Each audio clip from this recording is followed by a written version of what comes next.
यसरी घुम्ने ओर्ने दिन कटाउने हिँड्ने कामै त्यस्तो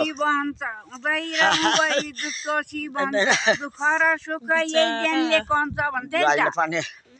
अब यस्तो नानी पहिले कोदालो खन्दा नुनका भारी बोकेर पो हिँडे कि त म त खकन्दर चकमा नुनको भारी रातिमा चाहिँ गीत गाउने छोरो मान्छे समाउन नआउने त्यस्तो जुग जमानामा अहिले भनेको हामी रमाइलो यस्तै हो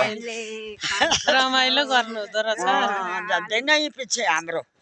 म माइत गएर 2 महिना आएँ अस्ति अब तिहारमा गएकै मेरो माइती तल अमरजङ छथर मुडुला कार्के छोरी म अनि हिजो आएकै साथी त टोरा पारे स्किन छोरी सबै रुन खोजेर साथीहरूमा आउँदा अनि अहिले बिहान उठेर चिया सिया खाएर आएकै अनि त्यस्तै हामी साथी जहिले यसो खाएको पचाउने दिन कटाउने हाँस्ने बोल्ने बेला बेला सँगने खेल्ने त्यस्तै छौँ हामी अब सबभन्दा स्वर हाम्न छोडो बिलाइ भयो स्वरबाट चाहिँ बिलाइ भयो नभए त मेरो त सँगनी सिलक भजन कबेज त्यो असारे भैलो केही बडा बाँकी छैन केही सबै छ तर स्वर आउँदैन स्वर भनेर के गर्नु त्यस्तो मुला हामी अब स्वर छैन